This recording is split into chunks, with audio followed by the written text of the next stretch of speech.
Hey everybody, and welcome to another unboxing. Now today we're going to be unboxing Perry Miniatures' British Napoleonic Hussars 1808 to 1815. We're going to have a look inside the box, and I'm going to show you why this box is actually very beginner friendly.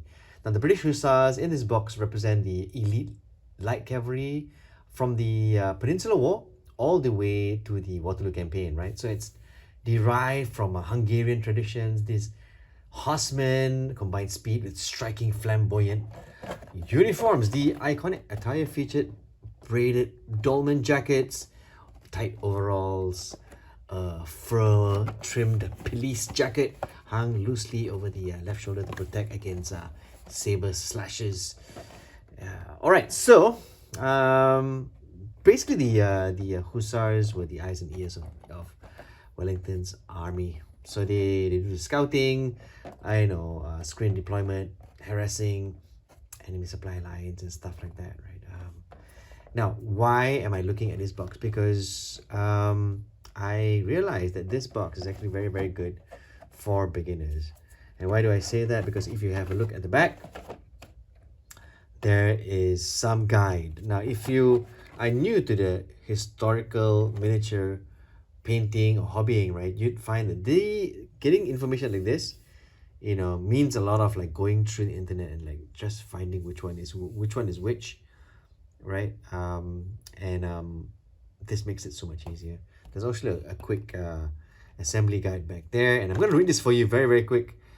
As well as British Hussars, these can also be used as King's German Legion and Hanoverian Hussars.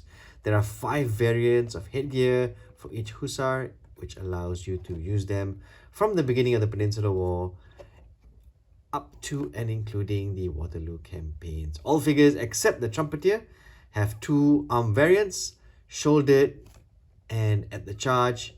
These are represented in campaign dress with the pieces separated, which can be left off if you want to depict them in hot climates. So this is actually a very interesting, very, very good box, right?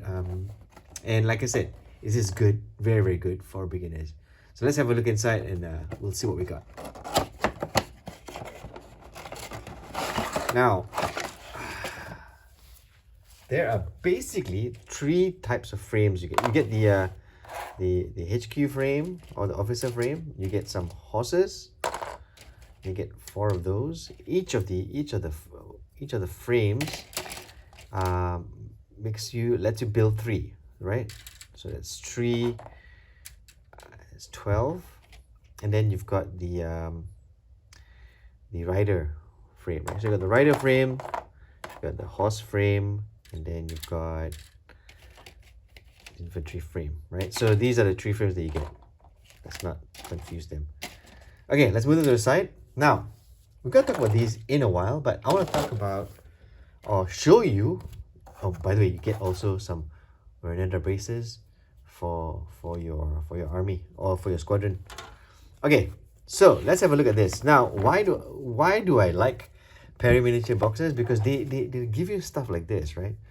And this is basically will basically help you if you're new and you have that moment of painting paralysis, is where you try to decide what to paint. Then you spend a lot of time going on the internet, or back in the day reading a book, trying to find the color schemes for each, right? Because I know a lot of folks who start painting historicals get a little bit caught in trying to get things right. So a lot of referencing is important. So when Perry Miniatures releases a flyer like this, it's fantastic. So as you can see, there are options for the British Hussars 1808 to 1815. These are the 7th Hussars. You can build the 10th Hussars.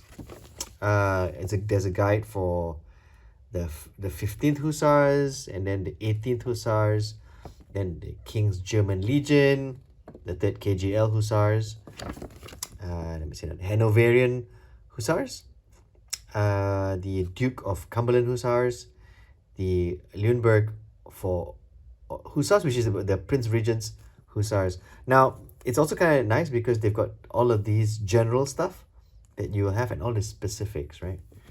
Now, while it's a general look, you can use this as a kickoff point on your searches on the internet to find the overall color, or if you want a little bit more information on them. And I think this is a really, really useful piece of flyer, especially if you're a newbie and you appreciate a good historical paint job, right? Okay, so let's have a look at the frames very quick. First, let's have a look at the horses. The horses are made out of two parts, right? And they look like in gallop. Yeah, they're definitely moving forward, which is kind of cool. There's a little bit of notch here, so that you don't slide and get the bits wrong, right? Which is also kind of very, very cool. And they're 3 to the frame. So these will make up 14, right? These will make a 12. The extra 2 will be on the command frame, right? Let me see now, right here. And this is the command frame, and the parries have made it really, really easy for you, because if you're not so sure which is which, if you check over here, there's a little like embossment that says officer. So these are all the officer heads that you can choose to use, and then there's all the trumpeter heads that you can use to use, right? Or for your miniature. Then you got the polices, you got the sabers, then you got the horses for the HQ, which I think is a really, really cool thing for them to do, right? Because they are making it easier for you to get into building at least to your satisfaction, your historical miniature, right? And also not to get confused with everything. And then you have your riders, and the riders, you get 3 to a frame. And I don't know if you notice over here, there are different head types, different headgear types, which is very, very cool. And if you're building, depending on what you build, this is what you might choose, right? Because basically you have 5 different types of headgears. You got the early war tall fur cap, and then you got the late war short fur cap. You got the peaked fur KGL variant, and then you have the peaked shako, and then you got the caster cap, which is very great. So you got all these different options that you can actually use for each of these riders, and each I'll just put in different spots, right? So you might end up having if you're gonna choose like one headgear, for example, like these ones over here, right? Then the rest will be, you won't choose the rest. And this is it makes it very quite intuitive, and makes it easier and less daunting for the newbie.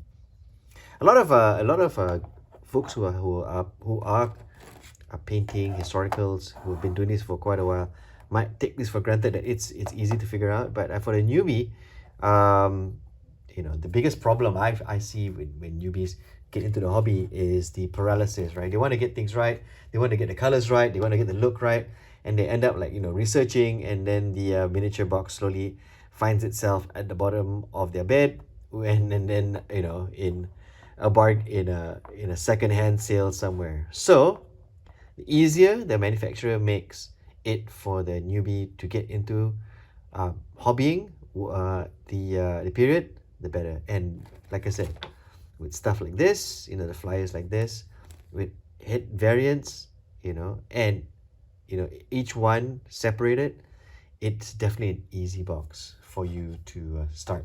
All right, so this is very newbie friendly, and like I said, the assembly is over there, so you don't even have to like double check. You can, but you don't even have to double check. Just make sure that you follow where everything goes. So that's pretty much it. That's the unboxing for the British Napoleonic Hussars. I do recommend this if you're new. If you are just thinking of just painting, I do recommend this box, because you will need the least amount of like references to go and paint whatever squadron you want to paint. So that's pretty much it. I hope you enjoyed this unboxing. It's pretty basic, But I just want to point out that this is definitely the best set if you're new to painting British Hussars. So that's pretty much it. Don't forget to like and subscribe. And as always, don't forget to enjoy painting those figures.